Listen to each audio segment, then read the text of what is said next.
नमस्कार, बहुत स्वागत है आपका। कार्तिक माह में भगवान श्री हरि की पूजा करने से और तुलसी दल श्री हरि के चरणों में अर्पित करने से 10,000 गोदान के बराबर फल मिलता है। लेकिन अगर आपने पूरे कार्तिक माह में नहीं भी कोई पूजा पाठ किया है तो भी इस कार्तिक पूर्णिमा के दिन जरूर कीजिएगा। तो चलिए शुरुआत करते हैं। क्या कुछ खास किए जाते हैं इस पूर्णिमा पर, कैसे अपनी मनोकामनाओं को पूर्ति के लिए एक छोटा सा प्रयोग करें। देखिए, तुलसी का पौधा हमेशा से ही हर किसी के आंगन की शोभा रहा है और तुलसी की पत्तियों का इस्तेमाल पूजा पाठ में होता है। विशेषकर कार्तिक के महीने में तुलसी का महत्व ज्यादा बढ़ जाता है और तुलसी अर्पित करने से श्री हरि को जीवन के हर कष्ट मिट जाते हैं। वैसे तो तुलसी नामाष्टक का पाठ करने और सुनने से लाभ दोगुना हो जाता है और इस कार्तिक पूर्णिमा के दिन खासकर जो कृतिकाएं थी, जो कार्तिकेय जी की माँ थी, 6 कृतिकाएं, उनकी आराधना की जाती है और उनकी पूजा करने से क्या होता है, संतान का सुख मिलता है और संतान के जीवन में तरक्की मिलती चली जाती है। इसलिए उनकी भी पूजा होती है। तुलसी जी की पूजा इस कार्तिक के महीने में विशेष फल तो देते हैं, लेकिन याद रखिए, कार्तिक पूर्णिमा के दिन अगर आप पूरे महीने आपने भले ही तुलसी के नीचे दिया ना जलाया हो, लेकिन कार्तिक पूर्णिमा के दिन अगर तुलसी जी के नीचे आप 31 यानी 31 दिया जलाते हैं या एक ही दिए में 31 बाती रखकर अच्छे से घी में डीप करके जलाते हैं तो आपके जीवन के हर कष्ट दूर होते हैं, आपको सुख सौभाग्य की प्राप्ति होती है। क्योंकि भगवान विष्णु को तुलसी बहुत प्रिय है और इसीलिए केवल तुलसी के पत्ते अर्पित करके भी आप विष्णु जी को प्रसन्न कर सकते हैं। भगवान विष्णु कभी भी तुलसी जी की बात नहीं टालते हैं, इसीलिए अगर तुलसी जी प्रसन्न हो जाएं तो जीवन के हर कष्ट ही मिट जाते हैं। लेकिन आज हम बात कर रहे हैं आपसे लौंग और दीपक के उपाय की। इस कार्तिक पूर्णिमा पर लौंग और दीपक का उपाय कौन सा है जो आपके जीवन के हर कष्ट को दूर करेगा। देखिए, लौंग अमूमन हर किसी के घर में होता है और लौंग आपकी किस्मत को बदल सकता है, ये भी सच है। तो कार्तिक पूर्णिमा के दिन आप एक छोटा सा प्रयोग कीजिएगा। सबसे पहली बात तो कुछ बातों का ध्यान रखना चाहिए। इस दिन गंगा स्नान करने वगैरह का भी महत्व है और कार्तिक मास में अगर ब्रह्म मुहूर्त में उठकर पवित्र नदी सरोवर में नहाते हैं तो या फिर आप इस दिन जल में चावल और लाल पुष्प डालकर भगवान सूर्य को अर्पित करते हैं तो आपके जीवन के बहुत सारे कष्ट मिट जाते हैं। इस दिन संभव हो तो आप व्रत रख सकते हैं। इस दिन जरूरतमंद लोगों को दान भी करना चाहिए और इस दिन तुलसी के नीचे तो दिया शाम के समय आपको जलाना है, लेकिन लौंग और दीपक का वो टोटका जो जीवन के हर कष्ट को मिटाएगा। तो चलिए शुरुआत करते हैं। कई बार क्या होता है, घर में नकारात्मक ऊर्जा बढ़ जाती है। ऐसे में हम चाहते हैं खास तिथियों में कुछ छोटा सा प्रयोग करके आपके जीवन के हर कष्ट ही दूर हो जाए।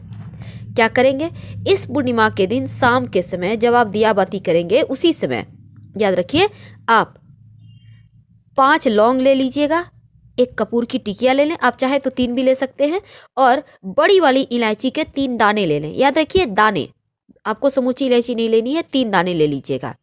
अब कपूर को जलाइए, लौंग और इलायची के दाने सब कुछ एक साथ रखें, पूरे घर में घुमाइए।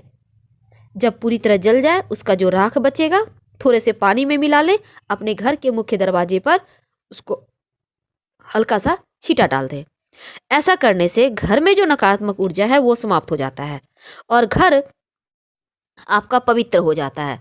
कई बार क्या होता है कि राहु केतु बहुत परेशान करते हैं, तब इस पूर्णिमा के दिन आप एक छोटा सा प्रयोग करके राहु केतु को शांत कर सकते हैं। क्या करेंगे, देखिए, अगर आपको लगे कि राहु केतु जीवन में बहुत ज़्यादा परेशानी क्रिएट कर रहे हैं तब आप इस पूर्णिमा के दिन कम से कम 2 लौंग ले लें। याद रखिए 2 लौंग, 1 लोटा जल ले लें। पास के, वैसे भी सोमवार के दिन पूर्णिमा है, पास के शिवालय में जाइए, 1 लोटा जल प्रेम से शिवलिंग पर अर्पित करें। उसके बाद 2 लौंग शिवलिंग पर अर्पित कर दें और भगवान से प्रार्थना करें कि प्रभु, और अब कष्ट सहा नहीं जाता, अब हमें मुक्ति चाहिए इन कष्टों से, अब आपके ही भरोसे हम सब कुछ छोड़ रहे हैं। और उनसे प्रार्थना करें और जो लौंग है उसको वहीं पर रहने दें। आप घर वापस आ जाए। यकीन मानिए कुछ ही दिनों में आपको फायदे महसूस होंगे और दिल से की गई प्रार्थना आपको लाभ जरूर देता है। कई बार क्या होता है, लोग पैसे ले लेते हैं पर वापस नहीं करते, तो उसके लिए भी आप पूर्णिमा तिथि पर आप उपाय कर सकते हैं। क्या करेंगे? देखिए, अगर आपको लगता है कोई है जो आपके पैसे वापस नहीं कर रहा, तब शाम के समय जो व्यक्ति आपका पैसा वापस नहीं करना चाह रहा, उस व्यक्ति के नाम में जितने अक्षर है, अब मान लेते हैं उसका नाम 5 अक्षर का है, 5 लेटर का है, जैसे SHAYM, तो इस तरह से 4 अक्षर 5 अक्षर जो भी लेटर आता है ना, तो उतने ही आप लौंग ले लें और इसको जला दें पूर्णिमा की रात। आप किसी खुले जगह में जलाइएगा, कपूर के सहारे, या आप चाहें तो गोबर के जो कंडे होते हैं, उपले होते हैं, या बहुत सारे लोग नारियल का भी जलाते हैं, तो जो भी जलाना है उसके सहारे आप उसको जला दीजिए और मन में उसके प्रति ये रखिए कि वो पैसा हमारा वापस करे। यकीन मानिए, माना जाता है कि इससे फंसा हुआ धन आ जाता है। माँ लक्ष्मी का ध्यान करते हुए हवन भी कीजिए, प्रार्थना कीजिए, फंसा हुआ धन आसानी से मिलेगा। तो ये उपाय तो आपको करना ही चाहिए। लेकिन जब हमने चूंकि टॉपिक रखा है कि दिए में लौंग डाल दें, आखिर कहाँ डालें, तो आपको ये उपाय पूर्णिमा तिथि के दिन शाम के समय करना है। एक सरसों के तेल का दिया ले लें या आप एक घी का भी दिया जला सकते हैं, उसमें 2 लौंग डालें। अगर सरसों का तेल का दिया में आपने लौंग डाला है तो इसको हनुमान जी की आरती करके हनुमान जी के सामने रखें, और अगर घी के दिया में डाला है तो पास के किसी शिवालय में ले जाकर आप शिव जी का आरती करके वहीं पे रख दें। इसके बाद अपनी समस्या को भगवान के सामने कह दें और पूरी ईमानदारी से ये प्रयास कीजिए, आपके जीवन के तमाम परेशानी दूर हो जाएगी, चाहे वो विवाह संबंधी हो, आपके नौकरी व्यवसाय संबंधी हो, या कैसी भी परेशानी हो, दूर हो जाती है। इस दिन वैसे तो बहुत सारे उपाय ऐसे भी होते हैं जो जीवन के हर कष्ट को दूर कर देते हैं। माना जाता है कि कार्तिक पूर्णिमा के दिन आप अपने घर के किसी भी कोने में, खासकर दक्षिण पश्चिम कोने में, अगर एक दीपक सरसों के तेल का जलाते हैं 2 लौंग डालकर या 2 काली मिर्च डालकर, तो ये दीपक उस कोने में रख दें, जलने दें जितनी देर जलती है। तो ऐसा करने से घर की नकारात्मक ऊर्जा खत्म हो जाती है और बरकत होने लगती है।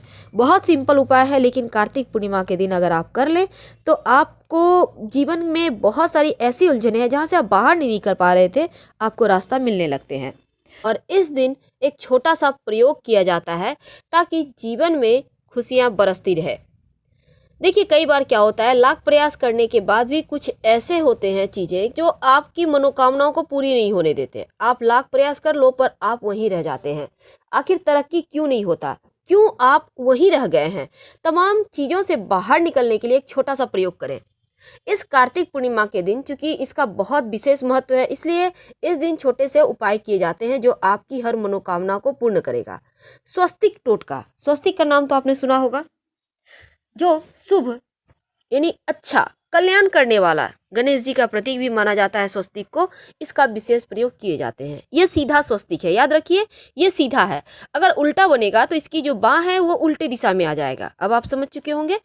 अब आपको एक खास उपाय करना है। पास के किसी भी मंदिर में जाइए, अपने साथ सिंदूर घी में मिक्स करके, या आप चाहें तो तेल में मिक्स करके भी गाढ़ा सा पेस्ट बनाकर लेकर जाए किसी भी पास के मंदिर में। मंदिर के दीवार पर, याद रखिए, बाहर या भीतर कहीं से भी आपकी इच्छा, बस ध्यान रखिएगा कोई टोके नहीं। मंदिर की दीवार पर एक उल्टा स्वस्तिक बनाइए, अपनी मनोकामना कहिए और घर आ जाइए। 1 से सवा महीने के अंदर आपकी मनोकामना पूरी हो जाएगी। दिल से कीजिएगा। जब आपकी मनोकामना पूरी हो जाए तब फिर से मंदिर जाइए और एक सीधा स्वस्तिक बनाकर, जो उल्टा उसको छोड़ दीजिए, जो सीधा स्वस्तिक बनाकर आ जाइए। इस पूर्णिमा के दिन एक छोटा सा और प्रयोग किया जाता है। अपने घर के मुख्य दरवाजे पर एक हल्दी और चावल के घोल से स्वस्तिक बनाएं, या फिर आप चाहें तो सिंदूर घी या सिंदूर तेल मिक्स करके भी स्वस्तिक बना सकते हैं। तो ये स्वस्तिक जीवन में खुशियों को बढ़ाएगा। क्योंकि स्वस्तिक के बहुत सारे प्रयोग होते हैं। अब इस दिन चूंकि कार्तिक पूर्णिमा है, देव दीपावली आप मनाएंगे, हर जगह चारों तरफ बस दीपक ही दीपक नजर आएंगे। और कार्तिक पूर्णिमा के दिन काशी में गंगा जी के किनारे बहुत सारे दिए भी जलाए जाते हैं। अब इस दिन एक छोटा सा प्रयोग 4 जगह दीपक जलाने का विधान है। 4 जगह कहाँ? पहला, अपने घर के मुख्य दरवाजे पर, जो आपके पितृदोष को शांत करेगा। इस दीपक में सरसों का तेल होगा और लौंग या काली मिर्च डाल दीजिए, नहीं तो आप ऐसे भी जला सकते हैं, कोई दिक्कत नहीं है। दूसरा दीपक जलेगा आपके किसी पास के नदी तालाब के किनारे, अगर नदी तालाब ना हो तो पास के देवालय में जाकर जला दें। तीसरा दीपक घी का जलेगा, वो आपके तुलसी जी के नीचे होगा। और चौथा दीपक घी का जलेगा, वो आपके घर के पूजा स्थान पर होगा। ये आप कुछ करें या ना करें, 4 जगह दीपक जरूर जलाइएगा। और स्वस्तिक का निशान आप विशेष मनोकामनाओं की पूर्ति के लिए जरूर बनाइए। और घर के तुलसी के जो आपके जहाँ तुलसी है आपकी, जहाँ पर आपने लगाया है, चाहे गमले में हो या फिर तुलसी का आपने बना दिया है चबूतरा, वहीं पर स्वस्तिक बना दीजिएगा, ताकि जीवन में किसी चीज की कमी ना हो। फिलहाल आपसे विदा लेंगे, याद रखिए लेकिन दीपक कभी भी जमीन पे डायरेक्ट मत रखिए, वरना पूजा स्वीकार नहीं होगी। पत्ते दोने पर रखें। धन्यवाद।